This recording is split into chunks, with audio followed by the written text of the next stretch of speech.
y a quienes nos ven a través de internet que pueden participar, pueden ver la transmisión en directo por streaming a través del sitio web www.conferenciagéneroydesastres.org. A través de ese canal nos están viendo en diferentes partes del mundo. Y al final de las dos conferencias que nos faltan, vamos a tener una sesión de 30 minutos de preguntas y respuestas.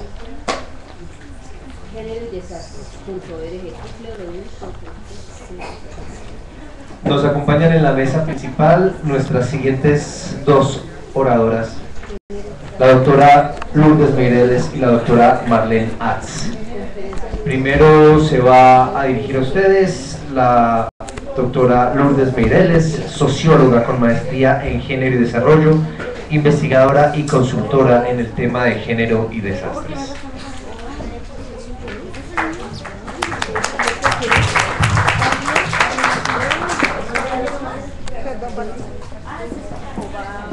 Buenas tardes. Quiero agradecer a las instituciones organizadoras, a las instituciones financiadoras y a todas las que han estado trabajando en esta organización de esta conferencia por la invitación y la oportunidad de compartir con ustedes hoy. Yo voy a hablar un poquito pausado porque parece que la altura me está afectando un poco, entonces necesito tomar aire.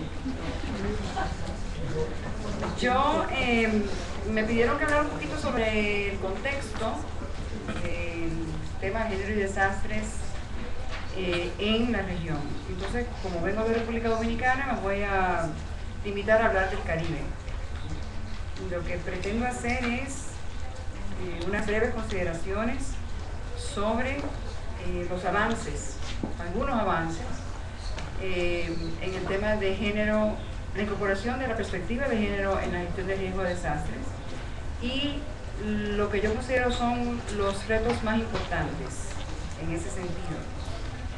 Y tal vez el principal reto de la actualidad, para mi entender, que es la integración de la perspectiva de género al marco legal institucional de la gestión de riesgos, a la planificación y a la inversión pública en la región. La región del Caribe, compleja y diversa, es también una región en la cual una variedad de países comparten un mar, comparten una historia, comparten amenazas, rasgos culturales, condiciones ambientales específicas y únicas en el mundo. Las amenazas que la afectan han resultado en desastres que han marcado su historia y su desarrollo. Tal vez el último mayor, como todos sabemos, fue el terremoto de Haití. Por esta razón, la región no puede dejar de compartir la necesidad de establecer una agenda común para la gestión de riesgo de desastres y adaptación al cambio climático como elementos indispensables para un desarrollo sostenible. Diversos esfuerzos se implementan en la región para avanzar en la gestión de riesgo de desastres. Los países han dado pasos importantes, acompañados por las agencias internacionales y la cooperación internacional, que han jugado un rol fundamental en este proceso, logrando avances en la integración geográfica de la región en torno a la temática de gestión de riesgo de desastres, y a la vez haciendo esfuerzos por integrar esta a los procesos de desarrollo. Algunos ejemplos, y solo algunos, no pretendo agotar todo lo que hay en estos temas en la región con esta presentación. Como sabemos, existe un acercamiento en los países OSD, los cuales han generado un importante mecanismo subregional para la gestión de riesgo de desastres de gran impacto y al cual se han sumado otros países de la región a través de diversas iniciativas. Conocemos a la Caribbean Disaster Emergency Management Agency, CEDEMA, que es la agencia intergubernamental responsable del manejo de desastres en la comunidad del Caribe, CARICOM, establecida en el 91. Tiene 18 estados miembros que ha desarrollado una estrategia denominada Comprehensive Disaster Management, que funcionó del 2007 al 2012, hasta este año, para el manejo de todas las amenazas en las diversas fases de desastres, involucrando a todos los sectores y con visión de reducción del riesgo de desastres inserta en los procesos de desarrollo. Esta estrategia se ha actualizado como la Comprehensive Disaster Risk Management Framework, marco exhaustivo, que ahora tiene un plan del 2012 al 2015. Asimismo, la República Dominicana ha dado importantes pasos en la integración de la gestión de riesgo de desastres en su quehacer hacia el desarrollo. La existencia de un marco legal que va en un proceso de aplicación, conformando un marco institucional que avanza, lo demuestra así, ¿no? Aunque sabemos que con retos por delante. A la vez, importantes esfuerzos se llevan a cabo a nivel local, que incorporan actores internacionales, nacionales y locales, los cuales ya van generando capacidades importantes en el país. Otro ejemplo es Cuba, que como sabemos lo tenemos como un ejemplo de manejo exitoso de la situación de desastres y que muchos entienden que es una fuente de lecciones aprendidas importantes. También tenemos el caso de Puerto Rico, que también tiene un historial de manejo ambiental y de gestión de riesgo con importantes lecciones para la región. La integración de los esfuerzos regionales es imprescindible para una efectiva gestión integral del riesgo de desastres, especialmente dado el contexto y las características geográficas de la región, así como los aspectos políticos, económicos, sociales y culturales. Hay importantes lecciones aprendidas, sin embargo sabemos que aún persisten grandes retos.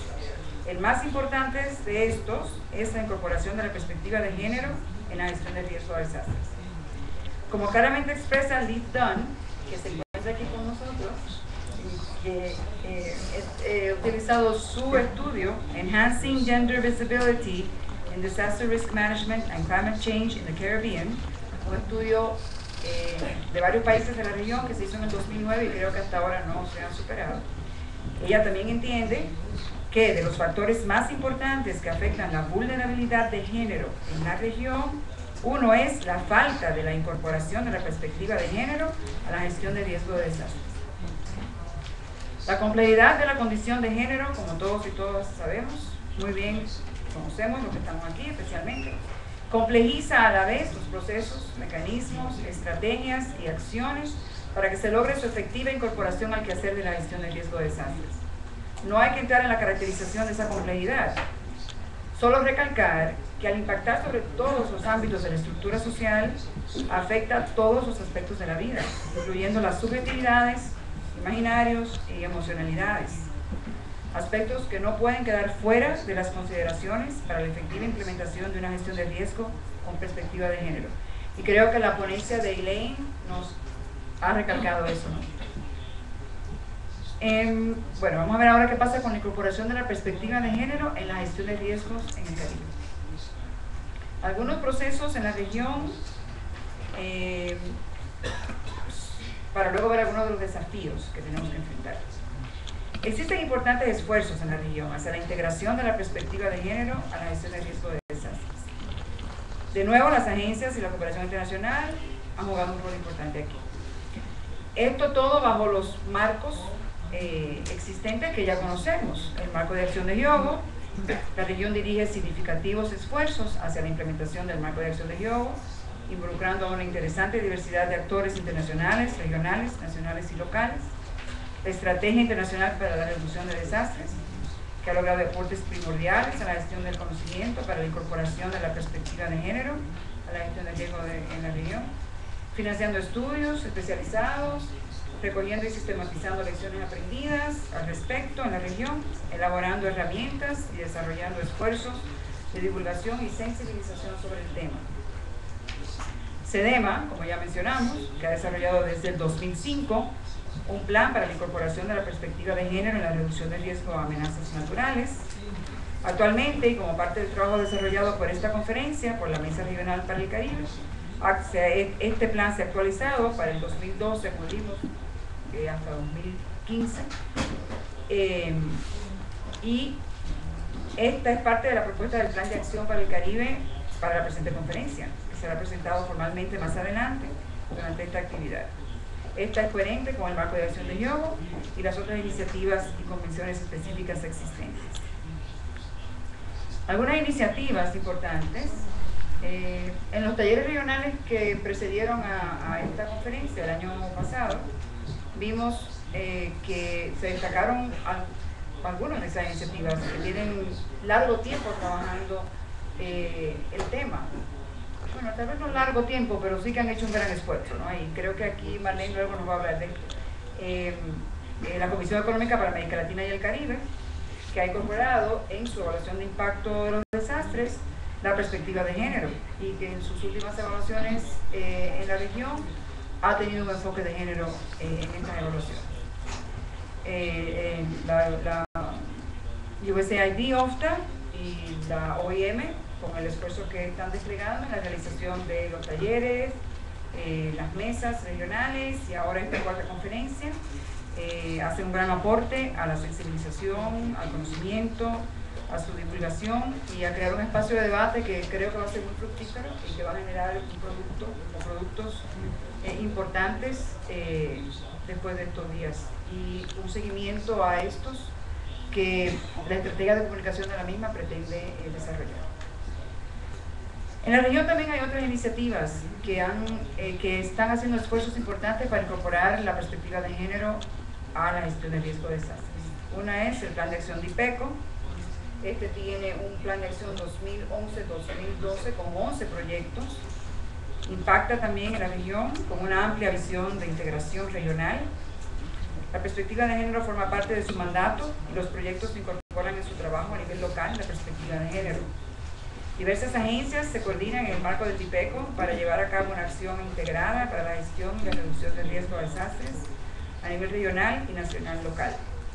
Entre estas agencias, las cuales tienen un peso importante en el trabajo regional en la gestión de riesgo de largo tiempo, están Cruz Roja y Media Luna Roja, Plan Internacional, Interpol Oxfam, Acción contra el Hambre, la Organización Panamericana de la Salud, PNUD, y la misma estrategia también. Estas han hecho importantes aportes y importantes asociaciones y creado una red de socios a nivel local en la región que tiene un impacto a nivel regional fuerte. Otra iniciativa importante es el Caribbean Risk Management Initiative, el CRMI del Perú, el cual integra en su quehacer a casi todos los países de la región, apoyando de esta manera la integración regional de forma única.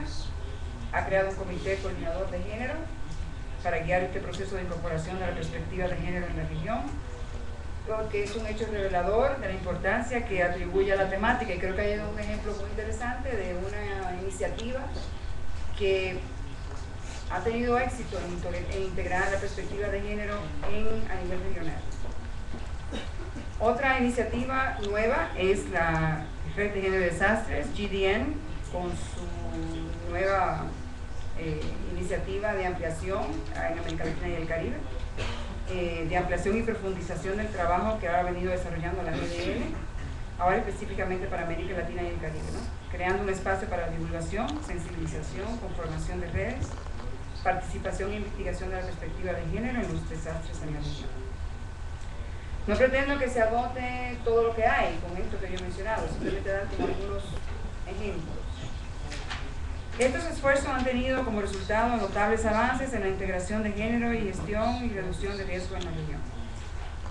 Principalmente los vemos en las experiencias a nivel local, donde a través de proyectos de gestión y reducción de riesgo de desastres se hacen esfuerzos de incorporar la perspectiva, construyendo capacidades a través de actividades específicas de capacitación en la temática y sensibilización sobre la misma, incorporación de mujeres como beneficiarias directas de los proyectos a nivel local, como coordinadoras de actividades en muchos casos, y en algunos casos se incorpora a las mujeres en posiciones que pueden aumentar su empoderamiento a nivel comunitario. Esto ha generado una experiencia y una práctica importante, en muchos casos sistematizada, y este conocimiento debe nutrir los esfuerzos de planificación y ser incorporado a las instituciones, conformar la base de las políticas públicas para la gestión de riesgo de desastres en la región. Sin embargo, es un reto en este aspecto que de la incorporación de la perspectiva a nivel local a través de proyectos, incorporar una visión estratégica. No siempre están presentes las mujeres en todas las fases de los proyectos y raras veces en la etapa de su diseño. La incorporación de la perspectiva de género aún se entiende en muchos casos como la incorporación de mujeres a las actividades de los proyectos, como la incorporación de mujeres, las necesidades estratégicas de género no son en sentido general consideradas en los proyectos de gestión de riesgo de desastre.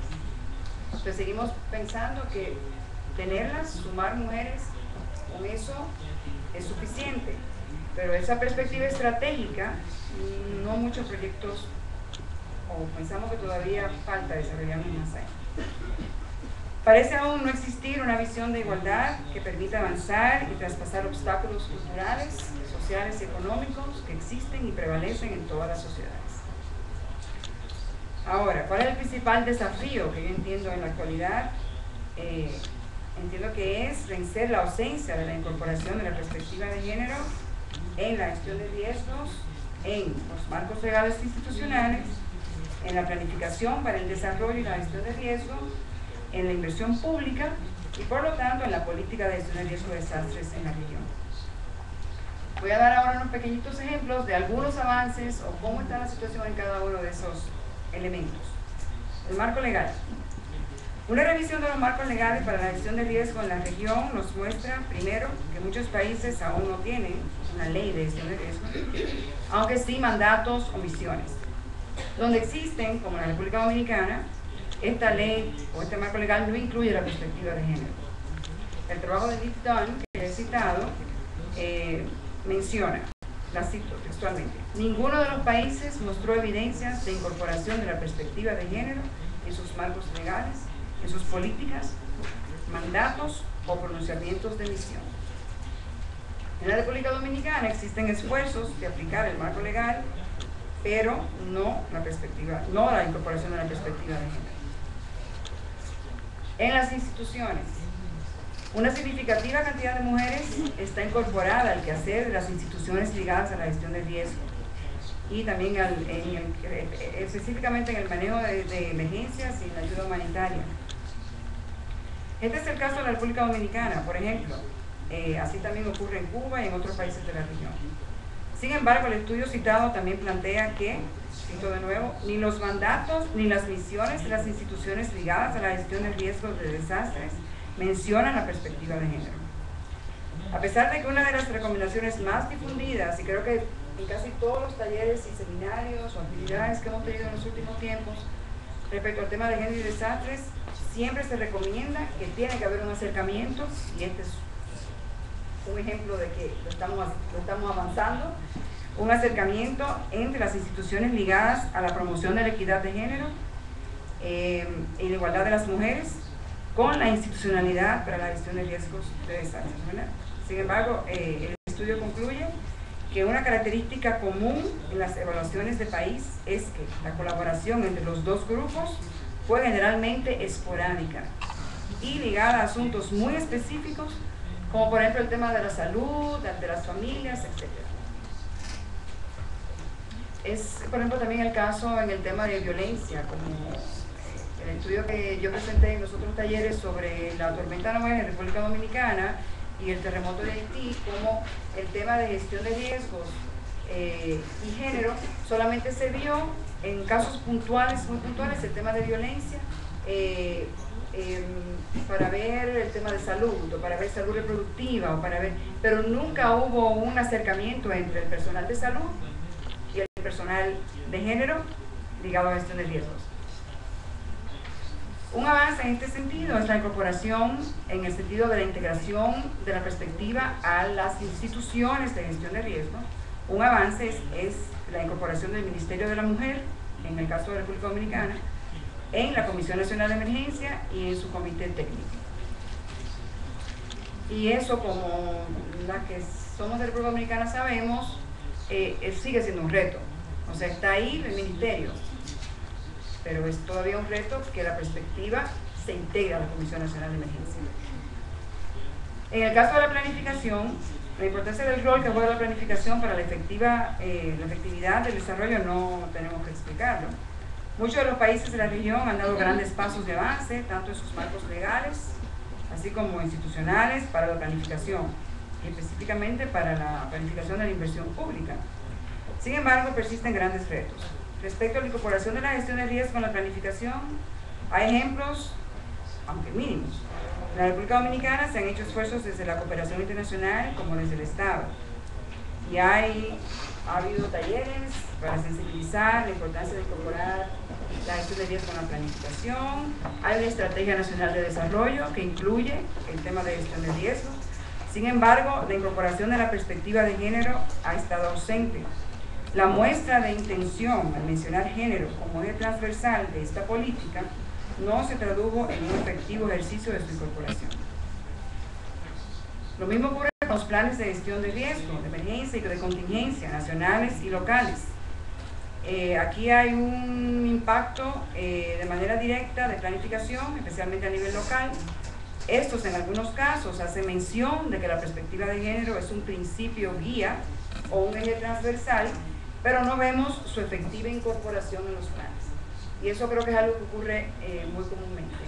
La perspectiva de género se entiende simplemente como, o muchas veces entendemos que con el hecho de que se diga en un documento la perspectiva de género será un eje transversal de esta actividad, o la perspectiva de género es un principio rector de este plan, pero ya, fuera de ahí se menciona y más nunca se menciona.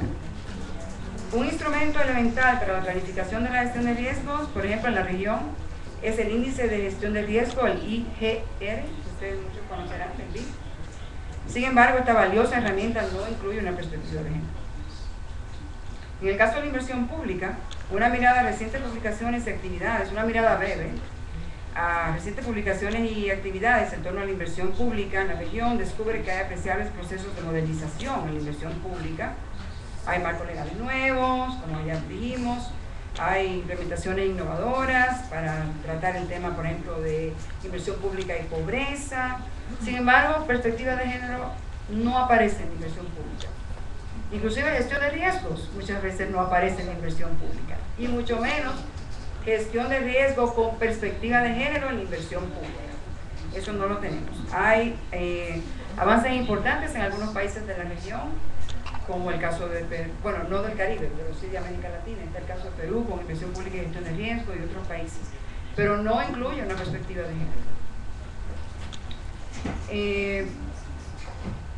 La ausencia de perspectiva de género en estos instrumentos básicos de la política pública nos dice que falta mucho por recorrer.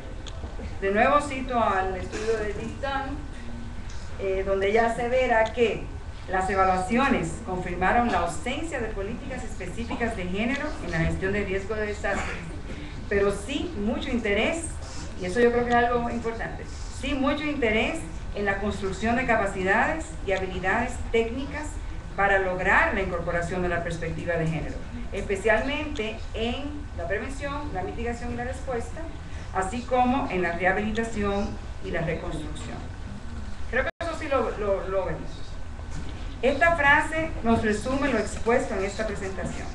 Existe una inversión en proyectos y programas, específicamente a nivel local, que incluye la construcción de capacidades en perspectiva de género, pero no avanza esta incorporación en los mecanismos de la política pública. El plan de acción resultado de la Mesa del Caribe para esta conferencia incorpora elementos importantes para enfrentar este reto. Esta conferencia seguro hará otros importantes aportes. Muchas gracias.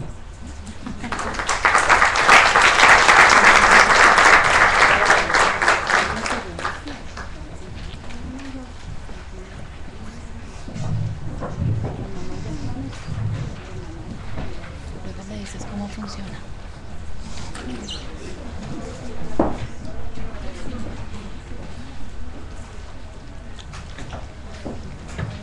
Vamos ahora con la doctora Marlene Atz, quien es profesora de Economía en la Universidad de West Indies de Trinidad y Tobago y es coordinadora de un equipo de investigación sobre desarrollo sostenible en el mismo departamento.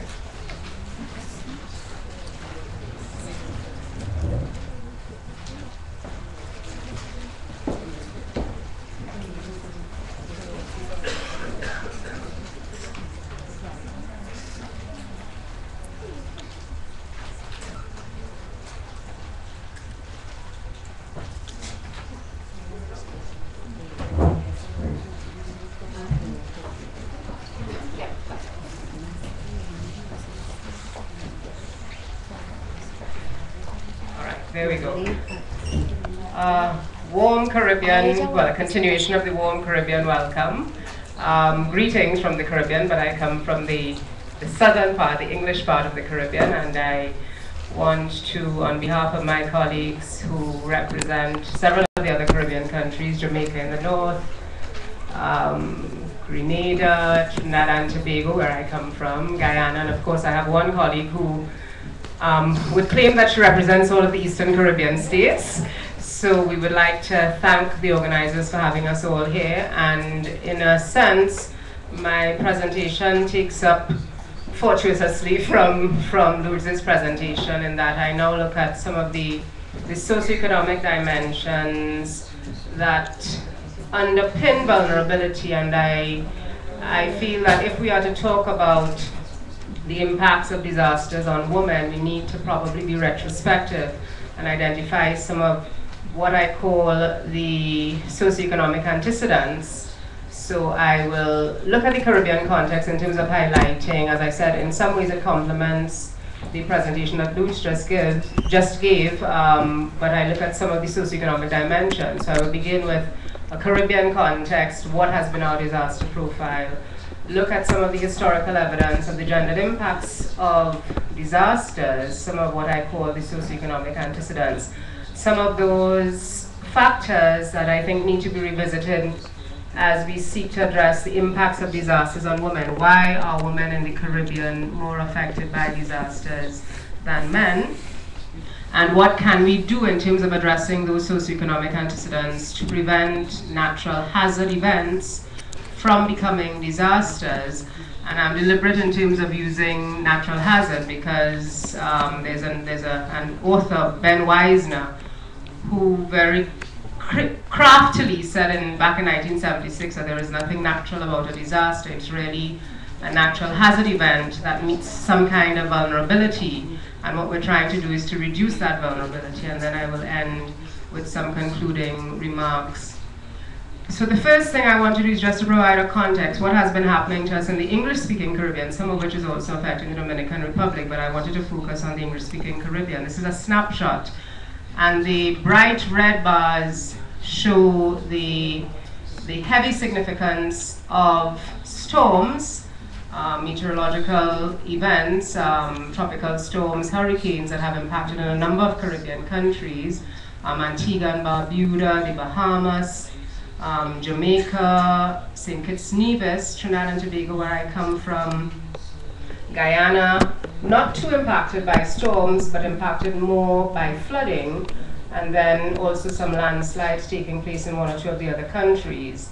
So this has really been the profile, and over the period 1990 to 2000 to 2011, we've had more or less 70 storms affecting the English-speaking Caribbean. We've had about 18 floods, 1 or 2 landslides, and a few cases of drought impacting on the region. And these natural hazard events have in some cases become severe disasters, and 1 or 2 of them I will focus on today, including the case of Grenada with Hurricane Ivan in 2004. I've not included Haiti here because Haiti stands out as one of those multiple hazard countries. I think everyone has still very clearly in our minds the impact of the earthquake in 2010. I will talk a little bit about Haiti towards the end, but it's not been included on this disaster profile. I will pay a little bit of attention to Haiti coming now towards the end of the presentation. Back in 2009 and 2010, I was involved in a study looking at the socioeconomic impact, trying to put some numbers. One of the earlier presentations talked about putting numbers to our disasters so that the message can be more easily and poignantly be relayed to policymakers. Because if we're trying to get people to understand the ways in which disasters impact on women as opposed to men, or the ways in which they impact ultimately on our development trajectory, it is useful to put these anecdotal cases, and they're not really anecdotal, to put some numbers to them so that we can make some hard, deliver the message in a more forceful way. And what is particularly interesting about these numbers is that if we were to go back to the previous slide, some of these countries, what exacerbates their vulnerabilities, not so much their vulnerability to the natural hazard events, But for several of these countries, they have economic vulnerabilities, things like their high debt to GDP ratios, social problems, things like their high poverty levels, which when these natural hazard events take place, the disaster is exacerbated. It almost ends up being a disaster because you have high poverty levels of over 20%, high debt to GDP ratios, debt to GDP ratios that are in excess of 100%, etc. So all of these things combine to make these natural hazard events disasters for many of the Caribbean countries. And yes, I will begin by citing some work by Dunn as well, because what I want to do is to look at some of the impacts of disasters on women, 3 or 4 case studies, beginning with the Jamaica case study, and drawing on the work of my colleague Leith Dunn, who Luz also made mention of. And what Leith and they did in their 2009 study was to identify that there are some inherent vulnerabilities that actually make the passage of these natural hazard events disastrous for women. And they highlight that, for example, women make up a relatively high percentage of the poor, and we know that the poor are the people who tend to suffer the most in times of a disaster because they don't have the resilience. 46% of the households in Jamaica headed by women, and a large amount of these women are in the poorest quintile of the population. They're among the poorest of the poor. Female-headed households in the poorest quintile account for 54%. So you're talking about in a sense, a kind of double whammy. Not only are you poor, but you're among the poorest of the poor, which makes you extremely vulnerable to the passage of some sort of natural hazard event. You have a large number of children in these female-headed households, and more than 78% of the female-headed households, the women are in fact single, so there's very little support in terms of a partner, as it were, to provide some kind of support. Dunn and Signora also identified some of the differing roles that arose out of different natural hazard events in Jamaica, roles for males as opposed to females. Hurricane Gilbert, which remains a flagship event in Jamaica's history. I think after Hurricane Gilbert, Jamaica's disaster risk management, resilience just became the success story of the Caribbean. Hurricane Ivan in 2004 also significantly impacting on Jamaica. Hurricane Dean, these are just some of the events that have been significant in terms of Jamaica's natural disaster landscape.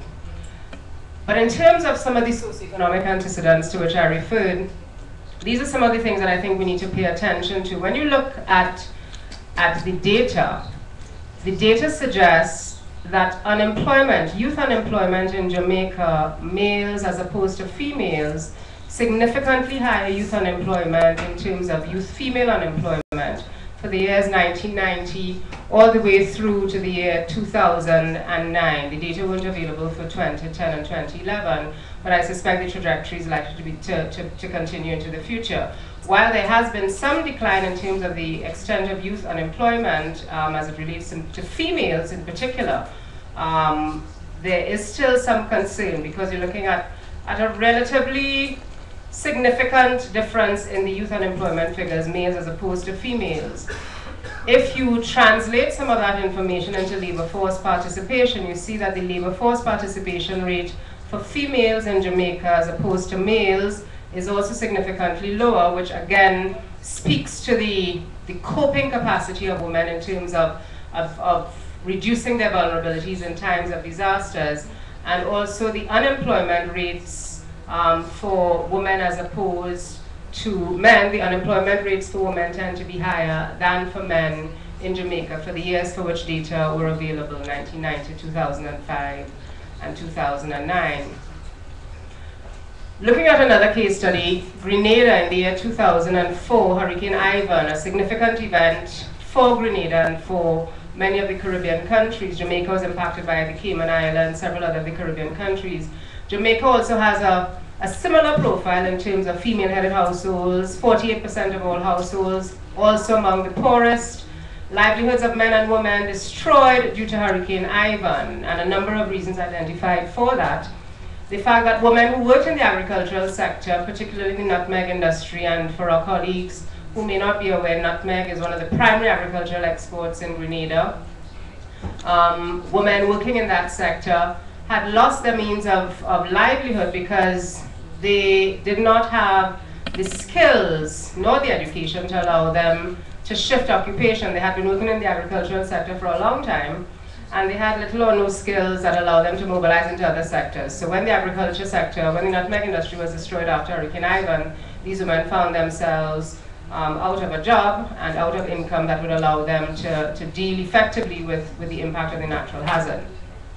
Construction, men were able to mobilize themselves from agriculture and tourism and go into the construction sector. Housing was damaged, a significant amount of housing was damaged in Grenada.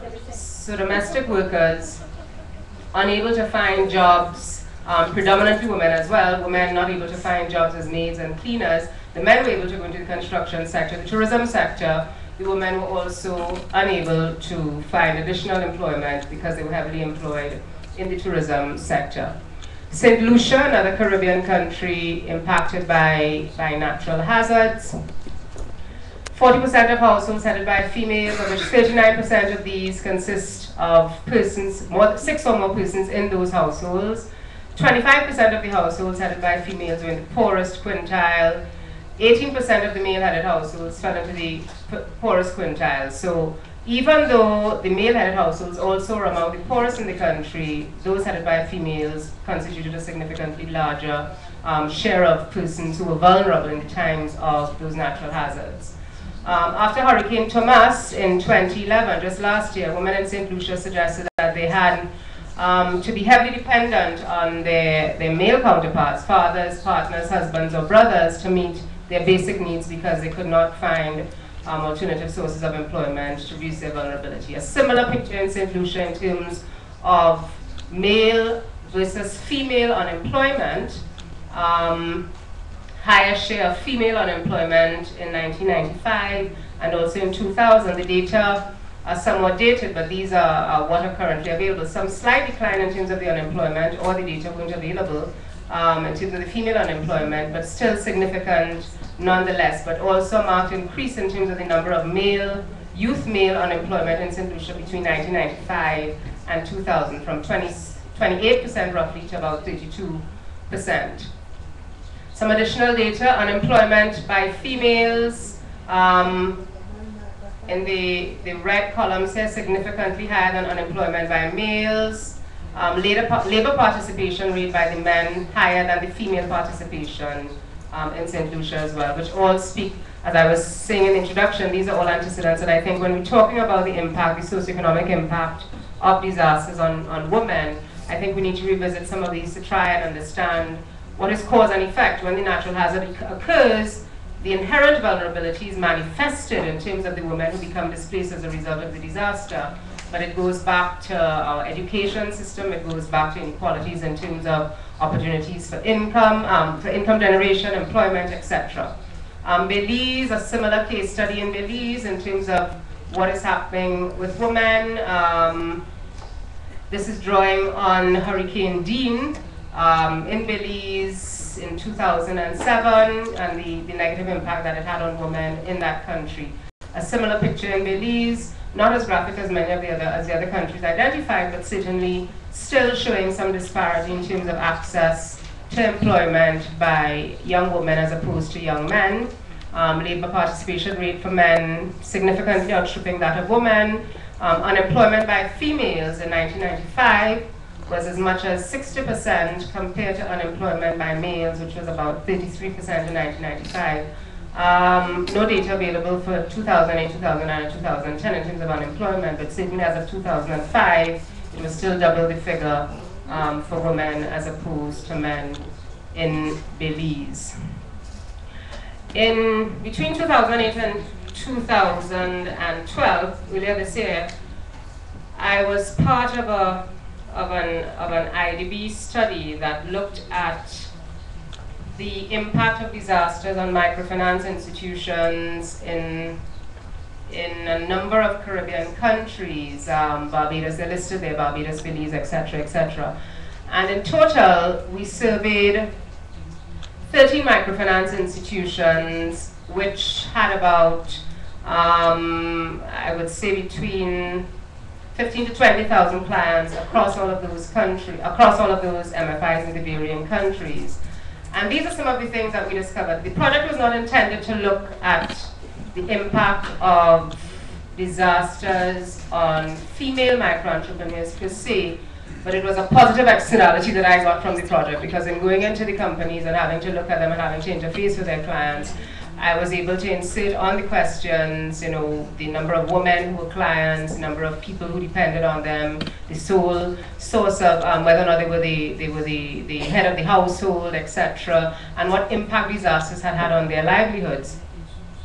And for the majority of those MFIs that we interviewed, the majority of the clients, more than 80% of their clients were women, and a high percentage, more than 50% of their clients were single mothers. The average loan size was between $30 and $300, and of course that was dependent on the overall economic circumstances of the country.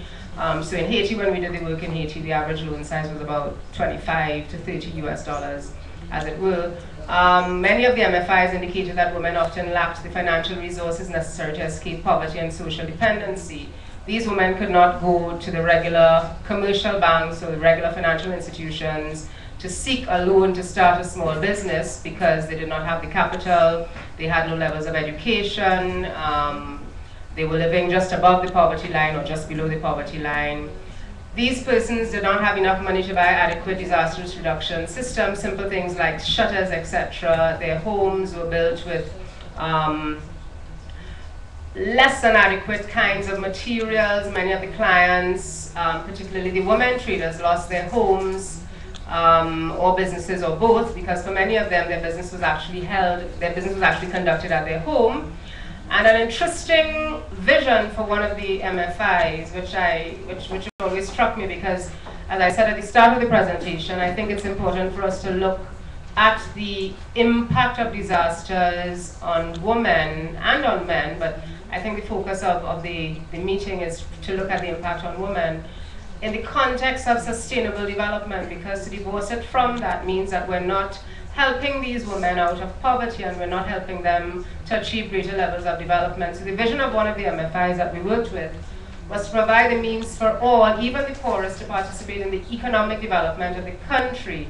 This particular MFI had as its target group women, and they said in their mission that you can't just give a woman a loan and send her on her way, but you have to accompany her on her journey out of poverty. And I felt that that is really what we're trying to accomplish. We're trying to ensure that as disasters or as natural hazards impact on vulnerable communities and they become disasters, that in the way forward, we not only build resilience to these natural hazards, but we also ensure that there is economic development and sustainable economic development in that context. So some concluding remarks. An effective sustainable development strategy must incorporate an assessment of vulnerability to natural hazards, and we have to integrate risk and vulnerability reduction measures into development planning. And I want to add in here, and it's not an afterthought, it's just that I tend to think of them as an integrated approach, so I often don't separate the issues. We also have to talk about climate change adaptation. I think Elaine was making the point in her presentation that we often treat, and it's something that came up in the Caribbean Roundtable when we had our meeting a couple of weeks ago. We tend to see climate change, or some people tend to see climate change adaptation as a separate issue. So we will talk about climate change adaptation and then we'll talk about disaster risk management.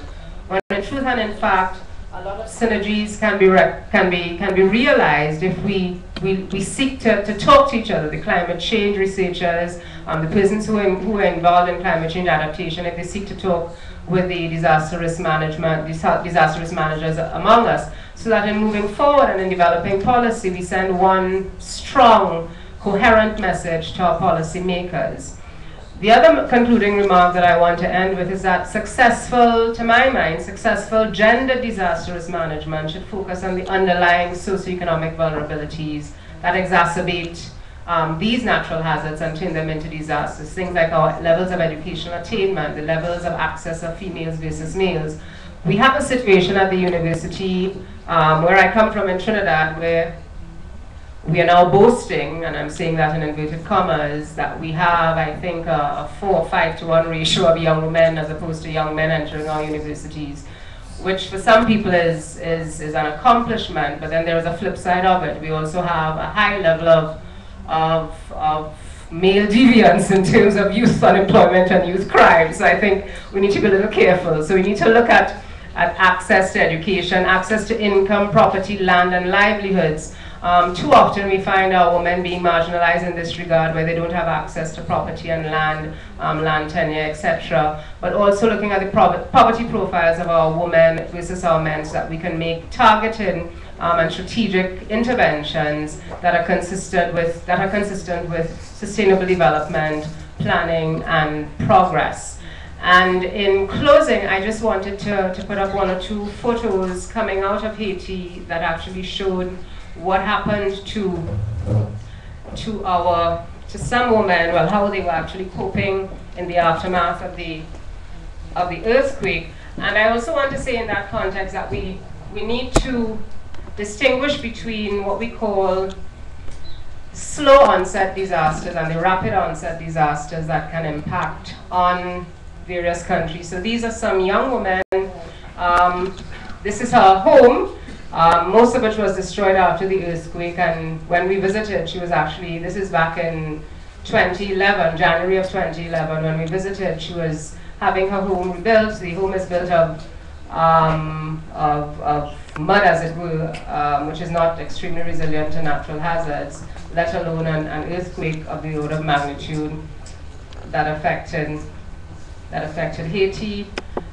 This is her home being built. This is her little child. This is another young woman who now lives in 1 room, recovering from the earthquake, not yet having her home rebuilt. These are all members of the financial institution that we visited, and one of the things that the financial institution had put in place was thinking of putting in place when the earthquake struck was an insurance scheme for their members. So by 2011, when we visited, they had some sort of microinsurance in place for their members. So when heavy rainfall struck Haiti and affected some of their members in February or March of 2011, they were able to roll out some financial support for them. Again, this is another member of the MFI involved in craft making. That is her livelihood. Strangely enough, her home was not destroyed in the earthquake. So some level of resilience. This is the picture of Haiti in January 2011, a year after the earthquake, where, like the phoenix rising from the proverbial ashes, life goes on. So women continuing having to go about their business on a regular basis. Young women, young children still having to go to school. The rubble's still there as part of their day-to-day existence.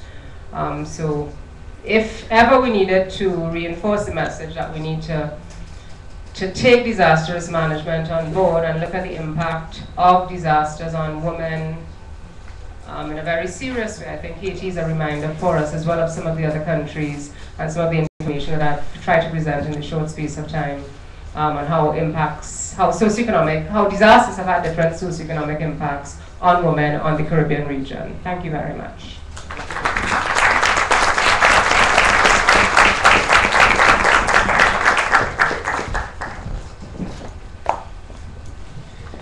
Bueno, muchísimas gracias a la doctora Marlene Atz. Vamos a pasar ahora a la sección de preguntas y respuestas. Quienes estén interesados, por favor, pueden dirigir sus preguntas. Vamos a invitar a que pasen al frente a la doctora Rosa Sánchez y la doctora Elaine Enerson, para que todo este panel de expertas en el tema de género y desastre pueda responder a sus preguntas. Yo voy a escuchar sus preguntas y repetirlas para que nuestros traductores puedan escucharlas y traducirlas apropiadamente.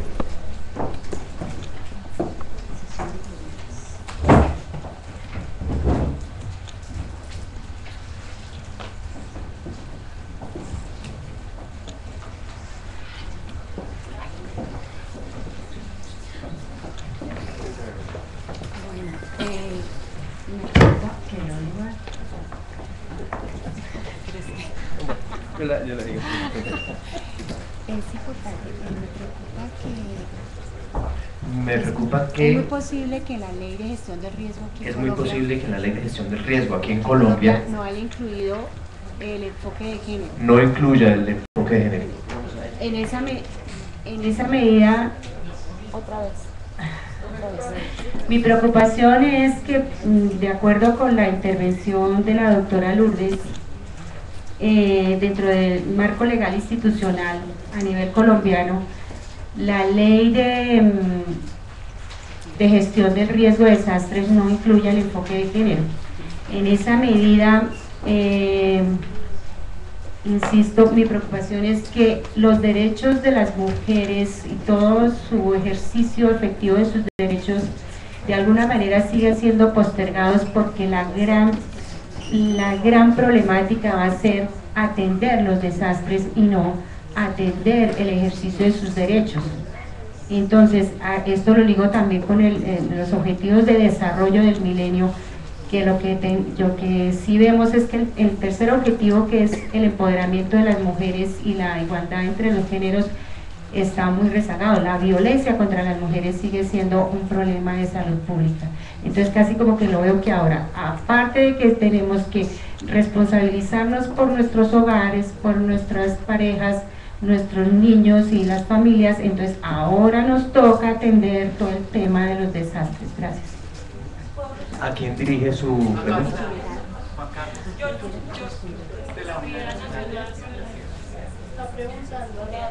Sí. Responde entonces la Unidad Nacional para la Atención de Desastres. Buenas tardes. Digamos que el enfoque de género sí está dentro de la política de gestión de riesgo de desastres. En los principios está el principio de igualdad, donde dice que todas las personas naturales tendrán en la misma ayuda y el mismo trato al momento de atenderse con ayuda humanitaria en situaciones de desastre y peligro. Se desarrolla esta ley. Y el principio participativo, donde dice que es deber de las autoridades y entidades del sistema de gestión de riesgo de desastres reconocer, facilitar y promover la organización y participación de las comunidades étnicas, asociaciones cívicas, comunitarias, vecinales, benéficas, de voluntariado y de utilidad común. Es deber de todas las personas hacer parte de este proceso de gestión de riesgo en su comunidad. Y nosotros vemos el enfoque de género como la igualdad de hombres y mujeres. Entonces, nosotros no estamos viendo a la mujer como la persona vulnerada dentro de la comunidad, sino le estamos dando la equidad a ponerla a la misma altura y a atenderla igual que como se haría con cualquier otra comunidad, y eso fue claro en el discurso del doctor Carlos Iván Márquez en la apertura del evento. Muchas gracias. No sé si alguna de nuestras panelistas quisiera agregar algo.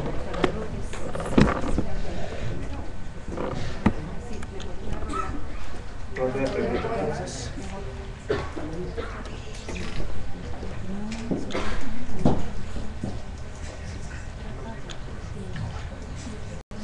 Buenas tardes. Una pregunta para la doctora Emerson. Usted mencionó que dentro de las prioridades del marco de acción de GEO se mencionan en una de ellas los sistemas de alerta temprana. Y una de las recomendaciones dice crear sistemas de alerta temprana que incorporen el enfoque de género. En su experiencia internacional, ¿podría darnos algunos ejemplos de esto?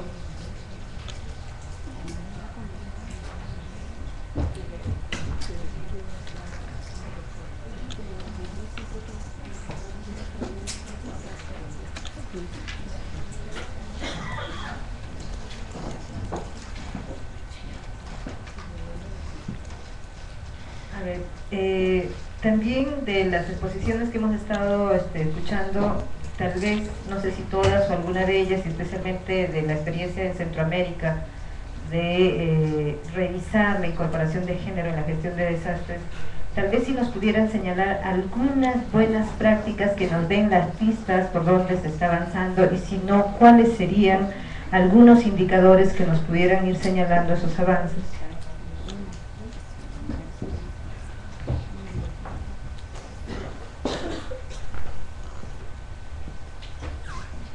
Pasamos entonces a las respuestas.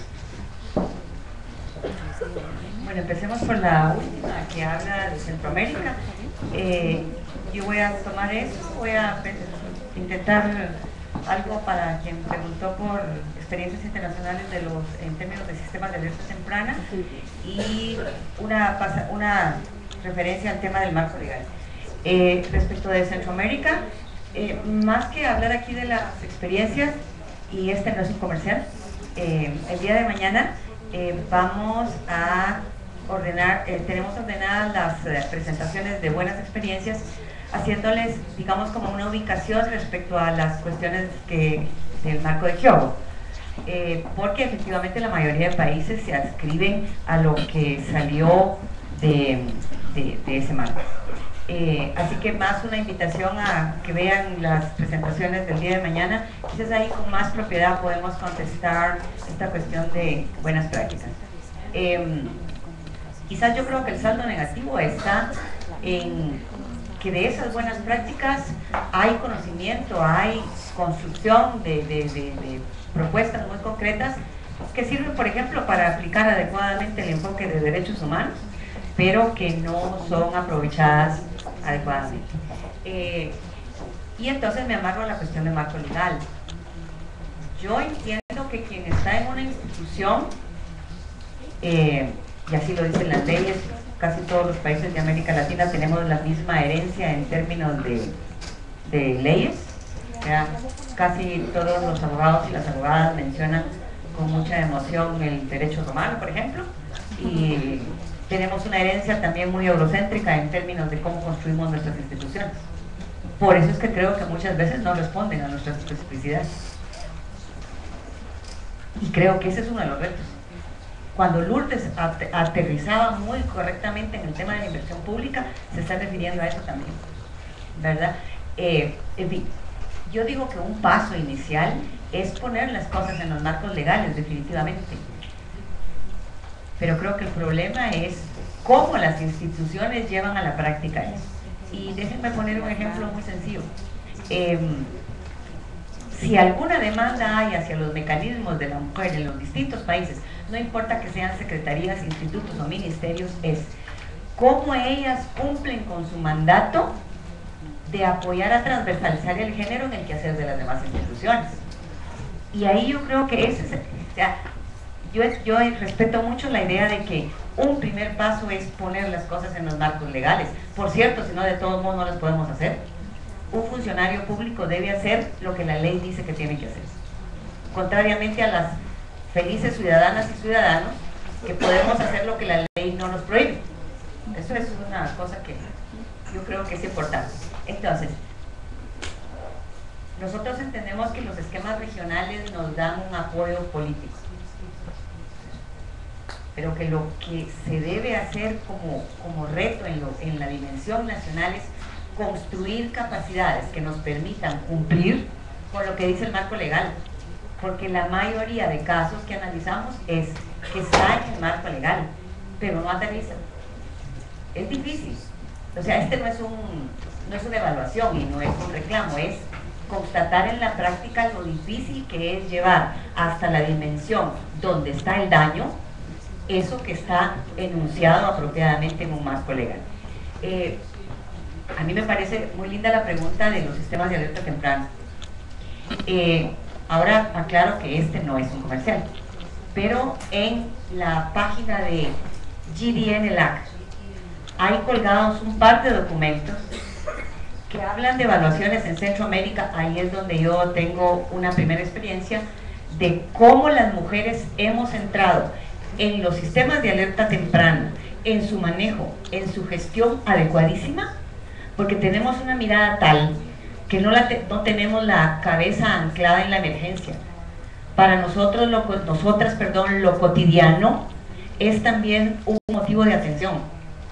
Y entonces hay ejemplos fabulosos de cómo las mujeres son capaces de utilizar sistemas de alerta en lo cotidiano. Eso significa una mujer embarazada que necesita un transporte, entonces utilizamos los radios para ver quién en otra comunidad tiene un pick-up y un vehículo, perdón, que pueda llegar a alguna comunidad y que nos permita eso. O sea, es una lección aprendida de cómo los sistemas de alerta temprana tampoco deben quedarse anclados en la emergencia. Y esa es una lección aprendida desde las mujeres. Pero creo que hay otra que sirve a todas las que estamos aquí, porque normalmente cuando se instalan los sistemas de alerta temprana, los técnicos y las técnicas de las instituciones, con toda su buena voluntad, lo primero que buscan son líderes comunitarios. Pero en un sistema patriarcal, los liderazgos visibles son masculinos. Sin embargo, las mujeres, con la sabiduría que les caracteriza, sobre todo las que están conviviendo con el riesgo y que además tienen una capacidad que nos supera en mucho a este mundo de las que estamos aquí, que somos en buena medida mujeres que nos vemos como académicas, con un bagaje teórico impresionante. Ellas son capaces de dar 1, 2, 3 cosmovisiones, 1, 2, 3 paradigmas y moverse ahí, aún en ese escenario terrible que es de convivencia con el riesgo. Los sistemas de alerta tampoco han retomado eso, porque además vivimos en un mundo que premia lo técnico. Entonces no hay un reconocimiento a cómo las mujeres en la dimensión local han aprendido a manejar el dato técnico y enviarlo a las instituciones. Paradójicamente, la mayoría de sistemas de alerta temprana no logran avisar en tiempo real. Pero claro, eso es un discurso técnico, porque se supone que el dato que se levante en lo local debe llegar a lo nacional primero, porque la ley dice que son autoridades de dimensión municipal, por ejemplo, eso está en algunos códigos municipales, son los únicos que están autorizados para dar la alerta. No quiero decir que las mujeres ahora van a dar la alerta, solo digo que en aplicación de un dato técnico, el aviso va hasta arriba, pero después no llega en tiempo real a la comunidad. Y termino diciendo, los sistemas de alerta en donde las mujeres han demostrado enormes capacidades no son solo sistemas de alerta temprana. También son sistemas de alerta oportuna, por ejemplo, frente a la cuestión de los incendios forestales. Y eso es parte, aquí termina la que digo que no es un spot publicitario. También ahí en el espacio de la red van a estar colgadas o subidas, ese no es mi tema, no sé cómo se dice, las 30 buenas experiencias que salen de las consultas subregionales que nos llevan a los temas de este taller. Y finalmente, para sistemas de alerta temprana por inundación, yo creo que ni siquiera hemos terminado de aprender cómo estimulamos la participación en la dimensión local para este tipo de instrumentos, que ya, como dice en mi país, yo soy de Guatemala, los eventos nos comen el mandado, porque ahora deberíamos tener la capacidad de implementar sistemas de alerta frente a eventos que son eventos extremos explicados por la variabilidad climática. Aquí está la dirección de GDN, pero igual nosotras estamos en la mejor disposición de atender ciertas dudas. Perdón por la referencia personal, pero puedo darle acceso a un sistema de alerta temprana en Mozambique, donde ya está participación de mujeres con aviso en tiempo real frente a inundaciones que tienen que ver, que se pueden explicar perfectamente por una amenaza antrópica, es decir, inundaciones que están determinadas por crecidas rápidas, por apertura de compuertas, además de por lluvia, cuya intensidad y periodicidad está definida por cambio climático.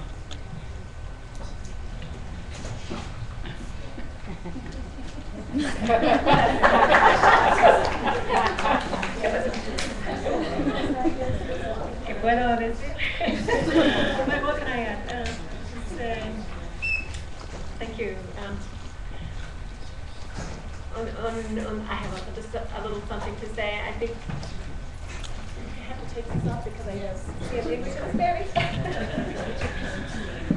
So, yes, the importance of women's networks, of women's organizations, of beginning with the dailiness of activity is very, very important. I think we should also understand that the institutions of risk communication the people in our professional communities who do this for a living will be trying to communicate with the public at large. So I want to address them, not the, we need both, but I want to talk about the people with big budgets. Their mission is, their profession is to do disaster risk communication. I see mainly how they do it incorrectly. It's easy to find bad examples, but one that struck me as a positive one, however it reinforces gender stereotypes, was in Miami, and when I was there, too late to benefit from it, but hurricane preparedness information on shopping bags. I think you would have seen this here perhaps, right? So you go to the grocery store and every bag that you bring home tells you exactly what you need. So somebody was trying to reach women in this way, right? Didn't reach me, but a negative example of trying to reach women came from Canada. I mentioned it because it was very progressive. The utility, the power utility, was trying to warn people that there would be power outages, to be very careful of energy. So they adopted a movie, disaster movie theme for the big, huge billboards that they had around the town. So think about the disaster movies we've seen, right? What is the subtext of a disaster movie, right? It's the women in trouble, the women flailing, the women helpless, and in this case, the big billboard showed a woman walking down into her basement with a big, huge shadow behind of a man in a very darkened space. So a very frightening, very traditional image. A good example of a good idea gone bad, right? Of a good idea gone bad. I think that using radio is extremely important, so I think a good risk communication strategy would work through women's radio stations, not just through radio, because we have learned from research, women use radios differently. Women can often not control the use of radio, but women-led community radio, fired here in Latin America, and the African stations are so important there.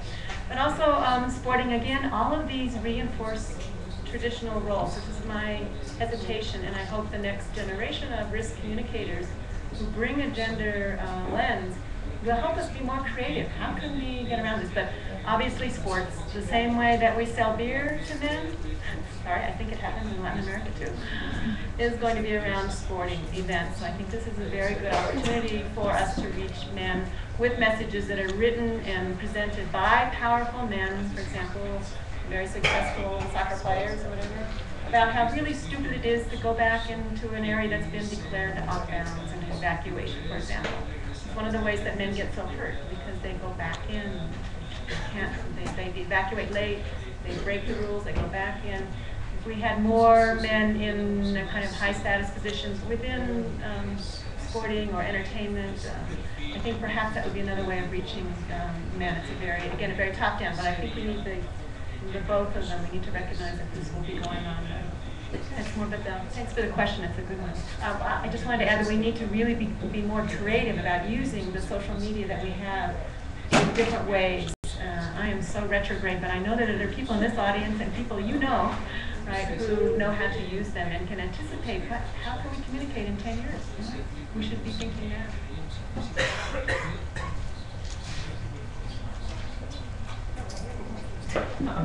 Just one quick comment in terms of, I think, the first intervention about mainstreaming gender and disaster policy.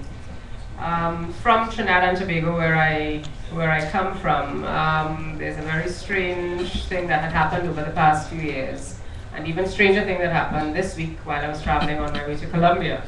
Our gender policy, even though it's new and actually still in the process of having consultations, our gender policy doesn't speak to the issue of disaster risk management, and neither does our disaster risk management policy speak to the issue of gender. But on Monday, while I started to travel to Colombia, I got an urgent email from the gender department saying that they're having a stakeholder consultation today in Trinidad, and they would really like me to be there because they want me to identify any gaps in the gender policy that needs to be addressed. So even though, you know, in the Caribbean, and it's one of the things that Luz was talking about in terms of the institutional framework, I mean, we're still making some small steps, but clearly we seem to be making some steps in the right direction, because I suspect the urgency of the call was that they heard that there needed to be something about a disaster, something, so they wanted to ensure that it was included in the gender policy. So some strides being made there at the institutional and legislative level. Bueno, yo creo que la respuesta que dio Rosa me ayuda a responder a la inquietud entiendo que sí hay casos y que sabemos claramente que está la idea generalizada o está enunciado en sentido general que en los marcos que la ayuda va para todos, que debe ser participativa, pero precisamente lo que estamos tratando de lograr aquí es que queremos que sea específica para género. Eso es lo que queremos lograr en este tipo de actividad o con este tipo de actividad. No que nos quedemos en marcos generales que terminan pudiendo ser muy ambiguos y que un poco se quedan en que cada quien actúe según lo interpreta. Lamentablemente, como sabemos, hay una situación ya establecida de roles de género, vivimos en un patriarcado y lamentablemente eso implica que habrá discriminación en contra de las mujeres, en muchos casos, tal vez en la mayoría de los casos. Entonces no es suficiente que nos quedemos solamente con mandatos generales, necesitamos que eso aterrice específicamente al tema de género. Pero no solamente que se mencione género como un eje o como un principio, tiene que aterrizarse más, tiene que especificarse muchísimo más, tenemos que tener un trabajo de incorporación de la perspectiva detallado a todos los niveles que recoja precisamente las especificidades, que son las que muchas veces no están. Lo vemos a veces a nivel local encontramos y vemos dónde están esas especificidades, vemos algunas buenas prácticas a nivel local que deberían ser las que informen al nivel macro institucional. Esa comunicación no está y esa es una de las cosas que la institucionalidad, si logra incorporar una perspectiva de género, haría, porque eso es lo que implicaría realmente incorporar la perspectiva, que la institucionalidad, entre otras cosas, pueda dialogar claramente con lo local porque lo va a reconocer, lo va a ver. Ahora mismo en muchos casos no lo ve porque no está ni siquiera en su mandato, no está ni siquiera en su ¿cómo se llama? En su organigrama, no está en su misión. Entonces lo importante es precisamente eso, que lo desarrollemos aún más, no nos podemos quedar a un nivel tan ambiguo. Y sí, estoy de acuerdo que hay avances en la región que son pasos importantes y eso es muy alentador porque nos damos cuenta que vamos por esta dirección. Yo creo que Elaine mencionó algo así, ¿no? De que ya hay una curvita que doblamos donde ya no vamos a volver atrás en algunas cosas. O sea, yo creo que vamos hacia adelante, pero falta. O sea, nos falta y ese es el proceso que tenemos que llevar a cabo. Que sí, que ahora nos toca a las mujeres también hacer eso. Pues sí, pues ahora nos toca también hacer eso también. Sí.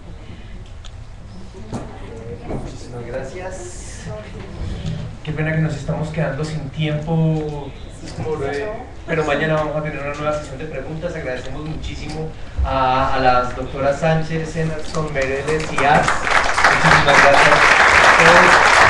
Mañana